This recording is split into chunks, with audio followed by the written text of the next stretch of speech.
मैं चाहूंगा कि एक स्थान पर आप या तो बैठ जाएं या तो व्यवस्थित रूप से खड़े हो जाएं, क्योंकि अगर आपके यहाँ आने का उद्देश्य भगवान परशुराम जी की शोभा यात्रा निकालना है तो फिर आपका पूरा ध्यान शोभा यात्रा में होनी चाहिए और आए हुए जो वक्ता हैं समाज के विषय में कुछ अच्छा आपको बता रहे हैं उसको सुनने में होना चाहिए, नहीं तो फिर आपके यहाँ आने का कोई मतलब नहीं है। तो मेरा आप सभी से हाथ जोड़ करके निवेदन है, अफरा तफरी का कोई माहौल ना हो, आप लोग बैठ जाएं।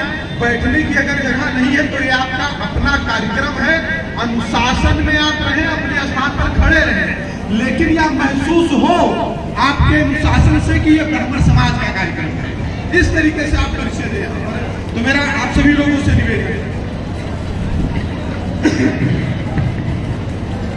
सबसे पहले तो भगवान परशुराम जी के चरणों में प्रणाम करते हुए यहाँ पर इस कार्यक्रम के जो आयोजक हैं और जितने भी कार्यकर्ता सहयोगी हैं, आप सभी का हृदय की अनंत गहराइयों से मैं बहुत बहुत धन्यवाद और आभार व्यक्त करता हूँ कि आप लोगों ने इतने भव्य और दिव्य कार्यक्रम का आयोजन किया। मुझे बहुत प्रसन्नता हो रही है। मैं उत्तर प्रदेश बहराइच की धरती से चल करके आज आगरा की धरती पर आया हूँ। मैं उत्तर प्रदेश बहराइच की धरती से चल करके आज आगरा की धरती पर आया हूँ। क्यों आया हूँ?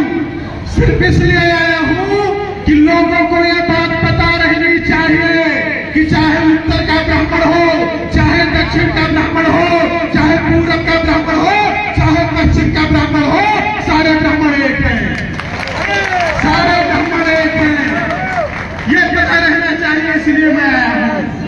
तो मेरे भाइयों, आज ये जो भगवान परशुराम जी की शोभा यात्रा का कार्यक्रम किया जा रहा है, बहुत ही भव्य कार्यक्रम है, बहुत ही दिव्य कार्यक्रम है और मैं बहुत बहुत धन्यवाद दूंगा जो आयोजक मंडल है यहाँ पर। अभी हमारे भाई नीरज रावत जी बोल रहे थे, बहुत अच्छी बात नीरज जी ने कही, बहुत अच्छी बात नीरज जी ने कही। देखिए एक बात बताएं, समस्याओं पर विलाप करने से समस्याएं नहीं खत्म होंगी, समस्याओं का जब हम सामना करेंगे तब जाकर के समस्याएं खत्म होंगी।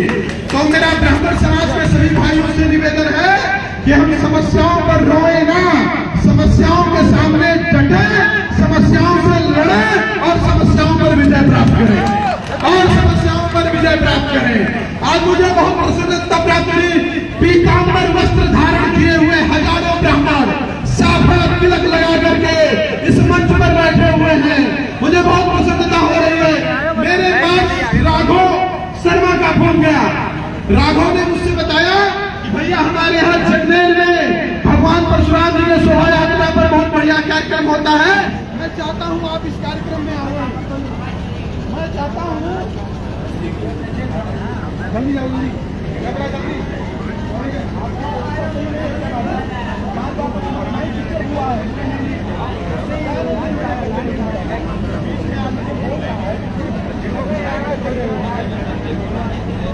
सर्वेश पांडे, सर्वेश पांडे, सर्वेश पांडे, भगवान परशुराम की, भगवान परशुराम की, भगवान परशुराम की, ब्राह्मण समाज की, ब्राह्मण समाज की।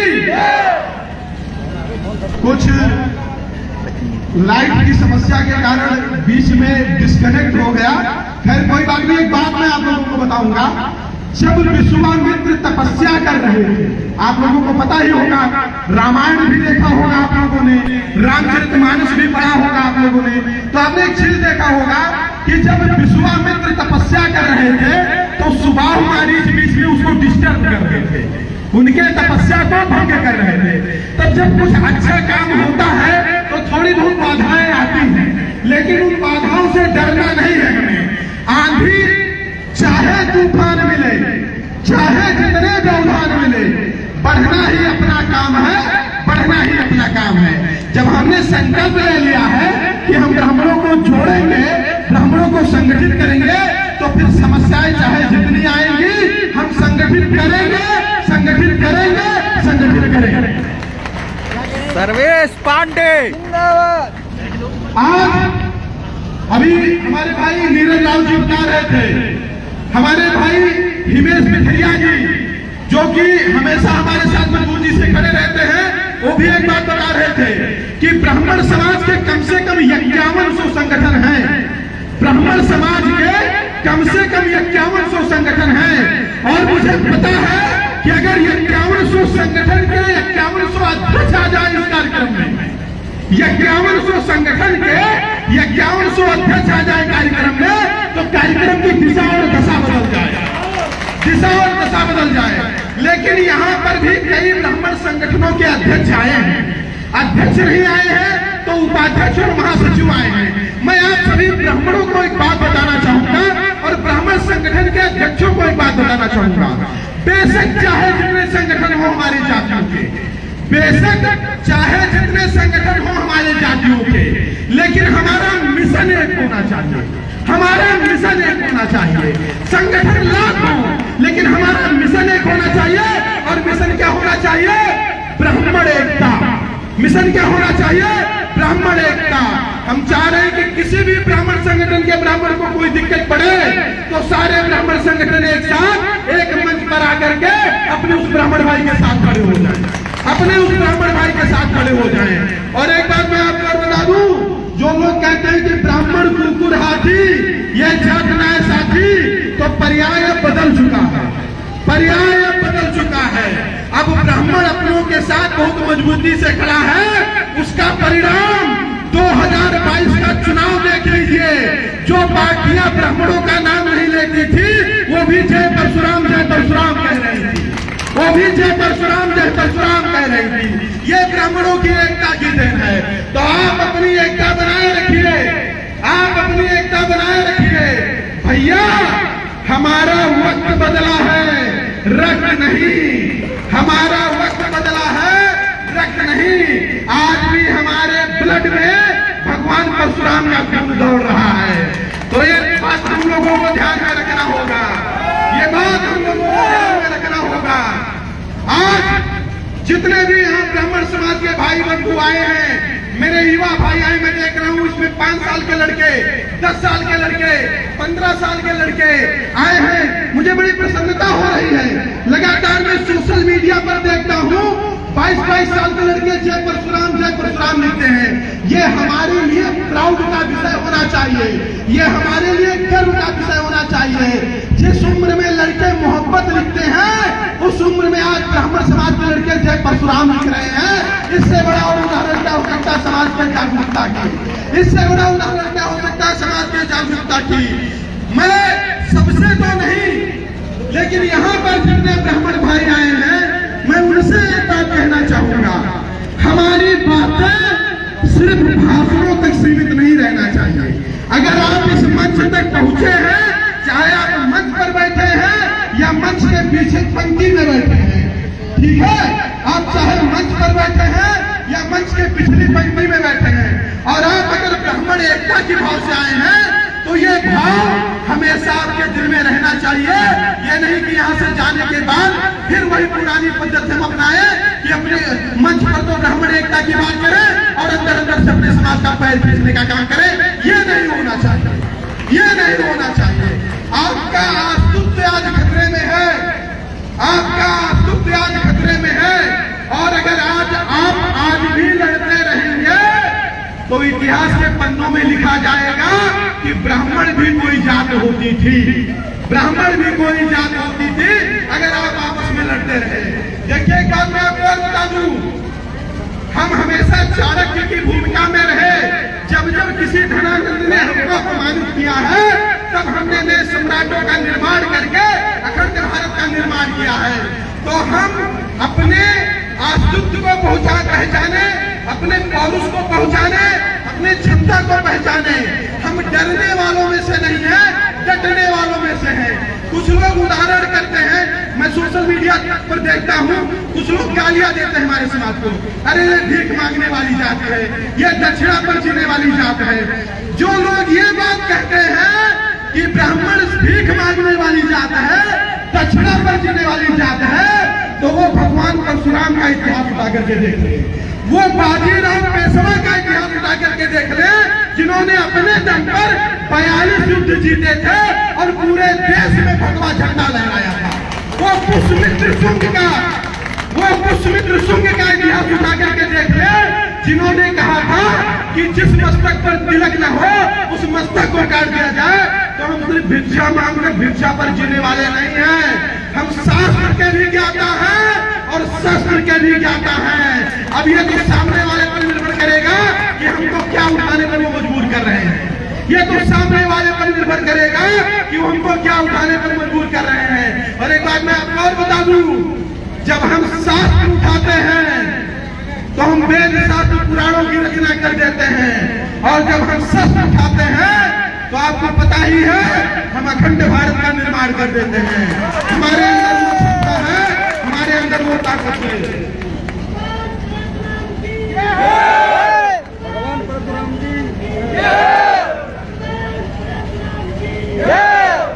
मैं आप लोगों से एक निवेदन और करूंगा।